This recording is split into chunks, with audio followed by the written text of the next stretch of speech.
Wednesday, April 24th. We are now 8 days post-transfer and 3.5, 4 days away from my blood draw for my first beta.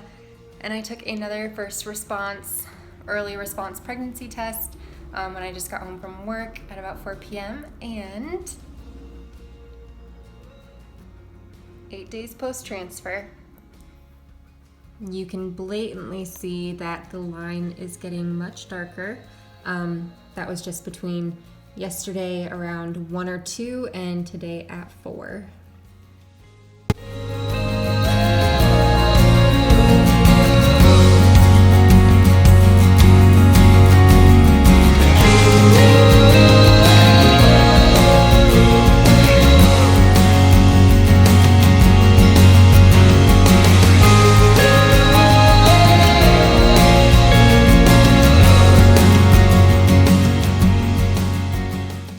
It is Friday, April 26th.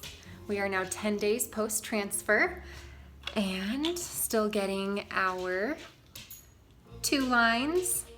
And I don't know why I waited so long, but I finally took a clear blue digital. If you think you're pregnant, take one of those because it will literally say pregnant. We have blood work on Sunday, early in the morning, and I'm so anxious to see what my beta is gonna show.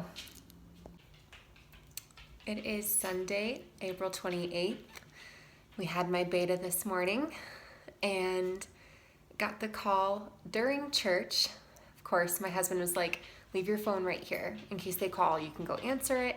I didn't think they would call until at least 11, but 10:15 in the middle of church, my phone starts ringing and I go out and answer it and I heard the 4 words that just a year ago I wondered if I might ever hear. And I heard the nurse on the other end say to me, congratulations, you are pregnant. And I've had morning sickness for the last week and I've tested positive on home pregnancy tests. But to hear those words come from a medical provider and to get the phone call that I didn't know I would ever get, from a doctor or a nurse, and then throughout this whole process knowing nothing's guaranteed, would I get to hear that phone call? And I got to hear congratulations, you are pregnant.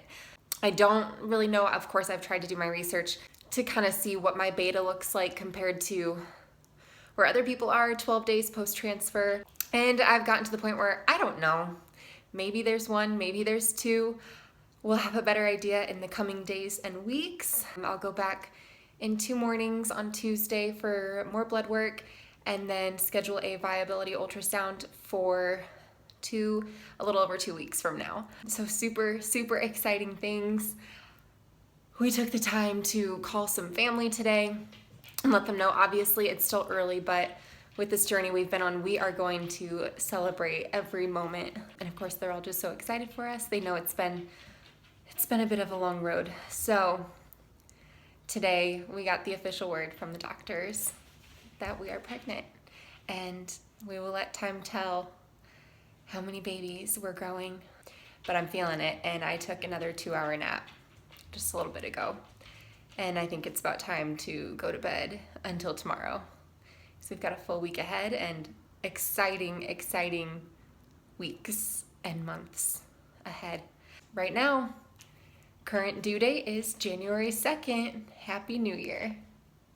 And before I forget, a couple weeks ago, just before the transfer, I shared how I received the voicemail from our church.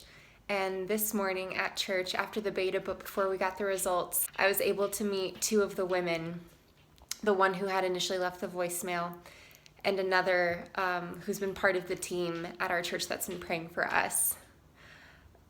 And I went up looking for the woman who left me the voicemail, and she wasn't there. But when I told the other woman my name, right away, she asked my last name. And I said, yes. And she said, oh my goodness, we've been praying for you. Can I hug you? That is God to me right there. We know we've had them praying for us, but to see how passionate and the expressions on their faces, that they've really been praying for us. And then I met the woman who left me the first voicemail, and When she hugged me, meeting me for the first time, maybe this sounds weird to some of you, I don't know your faiths or your beliefs, but it felt like a hug from God himself.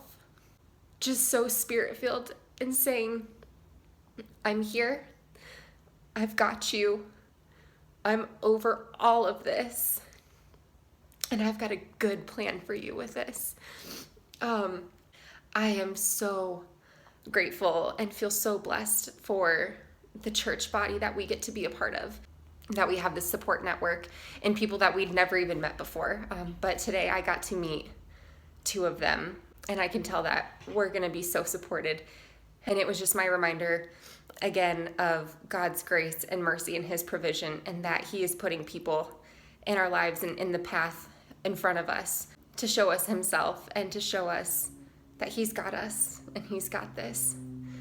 So if the phone call from the nurse wasn't enough, church this morning and getting to meet those two women was just the cherry on top of it all. And it's been a very, very good day.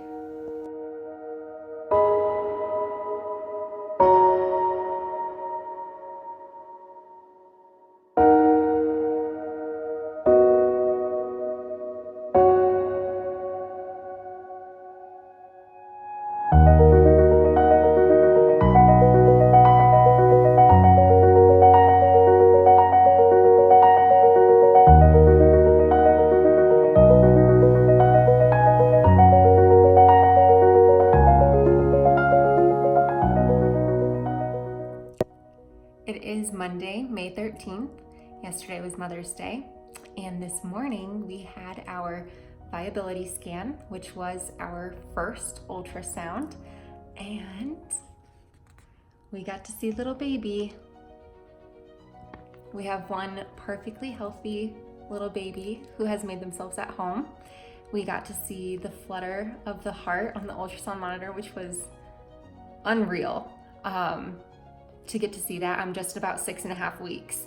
So around 5 weeks that the heart is pumping, but at 6.5 weeks to get to see that little flutter on the ultrasound monitor, and then we measured it and heart's beating perfectly at 124 beats per minute. We are just absolutely thrilled and excited to be at this point where we got to see our baby. Everything it has taken, the time, the money, the patience, the waiting, the figuring it out, the doctor's appointments. It's all so worth it because we're pregnant and we got to see that baby healthy, snug as a bug, right where it should be. So I will go for my first appointment at my new OB next week. I officially graduated from my specialist, and hopefully we get to do another ultrasound because I am eager to see this baby keep growing and developing. Due date January 2nd, 2020.